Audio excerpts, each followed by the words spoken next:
So let's look at critical thinking on respiratory physiology. And here are the questions. So here you have to identify the true statement. And then this is asking something about airway obstruction. And here you have to identify the false statement.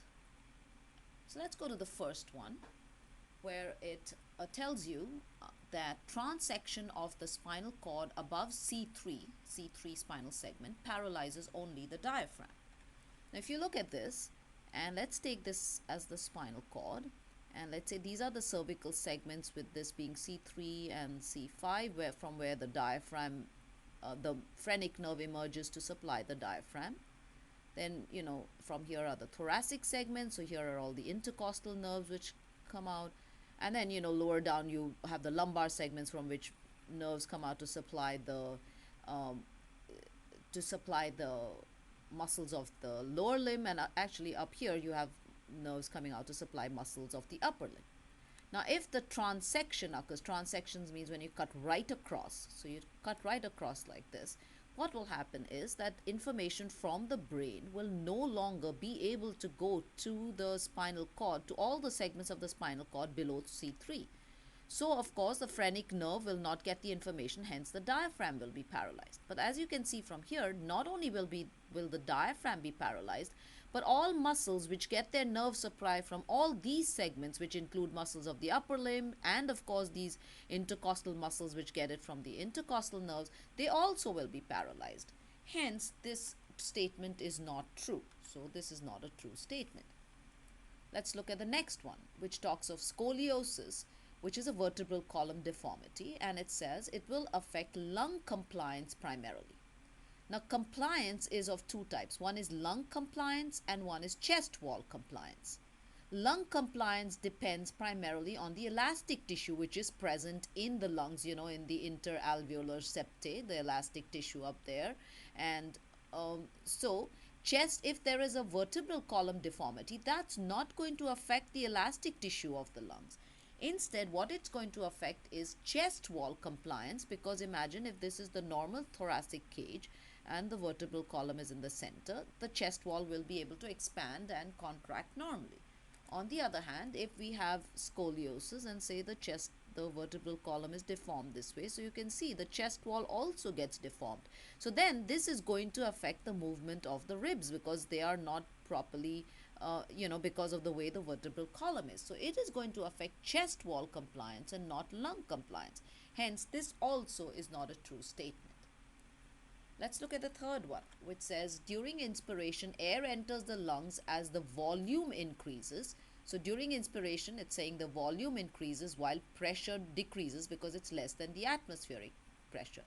This is a true statement, because if you look at it, if this is the chest, let's take the chest wall at rest, and this is the position of the diaphragm. During inspiration, the diaphragm descends. So this is now the diaphragm becomes lower. So obviously the volume of the thoracic cage has increased. Then you also know that the ribs become more horizontal. So the transverse diameter increases as well as the anteroposterior diameter. So now the lungs expand. When they expand, their volume increases.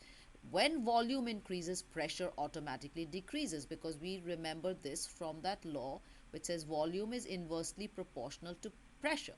So when one increases, the other decreases. If this increases, this will decrease. So when the volume increases, its pressure decreases. So this pressure is now less than the atmospheric pressure. So therefore, air moves in from an area of high pressure to an area of low pressure. So air moves into the lungs. Then expiration occurs. So the diaphragm goes back to its original position, which is here. So now the volume in the lungs decreases, because the diaphragm is pushing up. So when the volume decreases, when this has become less, this becomes more. So the pressure increases. So the pressure is now more than the atmospheric pressure. So during expiration, air will move out. So therefore, in this statement, it says that during inspiration, air enters the lungs as the volume increases, which is true, and the pressure decreases, which is true. So this is a true statement, and this is the correct answer. But let's go on to the next one, which says alveoli are part of dead space. Now, dead space is any part of the respiratory tract when no gas exchange occurs, and in normal circumstances is the same as the conducting zone. So it's the same as the conducting zone. Alveoli is an area where are air spaces where gas exchange occurs. So they are not part of the dead space. And also, if you look at alveoli, are not part of the conducting zone. Hence, this in this question, this is the true statement.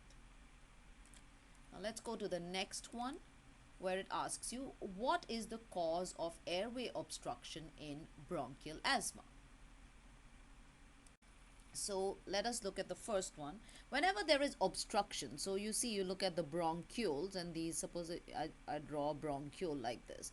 If there is anything inside the bronchiole, that can cause obstruction, or if the bronchiole narrows this way, if the wall narrows, that also can cause obstruction. So these are the two ways that obstruction can occur. Or lastly, if there's something compressing it from the outside, like a tumor or something like that.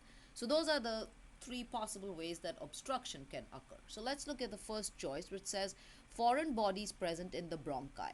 Now, in bronchial asthma, and if you think of it, everybody who has bronchial asthma, they don't necessarily have to have foreign bodies, like something going inside, in order to bring about the airway obstruction. So therefore, this is not the best answer. So we'll put a cross against that.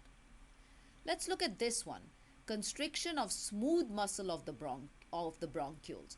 Now, when the smooth muscle of the bronchioles, if there is irritation, the smooth muscles go into a spasm, and hence the bronchioles become narrower, and that causes the obstruction, because now air can't pass through. So that is a more likely answer, because every person who has bronchial asthma does not necessarily have to have a foreign body stuck in them. Whereas in asthma, constriction of the smooth muscle can occur in every person who has the asthma, which is what does happen. So therefore, this is the correct answer.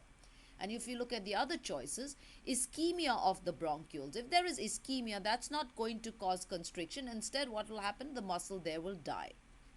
And chest wall deformities. Chest wall deformities will have, suppose the chest wall, like we saw in the previous situation, where if there was scoliosis, the chest wall is deformed. That's not going to affect the bronchioles. It's just going to affect the compliance of the chest wall. So this also is not the right answer. And so therefore, the best choice is that this is the one that applies to every case of bronchial asthma. This does not apply to every case of bronchial asthma. Hence, this is not the right answer. And let's look at the last question, which asks you to identify the incorrect statement. So here we are looking at, let's look at this one. Pulmonary congestion will affect the respiratory membrane thickness. Now, this is true. The reason is pulmonary congestion will affect the respiratory membrane thickness. If you look at the respiratory membrane, and this is an alveolus, and let me draw another alveolus here, and this is a blood vessel in between. The respiratory membrane is formed by the squamous epithelial lining of the alveolus, the basement membrane of the capillary, and the endothelial lining. So that's what it is. Now, if there is pulmonary congestion, and let me draw just one alveolus and the blood vessel up here. So the blood vessel is dilated. So let's say the blood vessel is dilated like this. A lot of blood inside, the pressure increases, fluid begins to go out. So what happens? The fluid now lies in this space. So it kind of adds to the space, to this respiratory membrane. So it does increase the respiratory membrane thickness. So this is a true statement. Hence, this won't be the choice. Let's look at the next one, which says oxygen moves from the alveoli into the pulmonary capillaries as the partial pressure of oxygen is greater in the alveoli. And hence, this is again a true statement. Again, if you look at the alveolus and the capillary membrane, when you breathe in, during inspiration, your gaseous mixture enters in, and here oxygen and carbon dioxide and nitrogen are there in that, but we are only concerned with oxygen.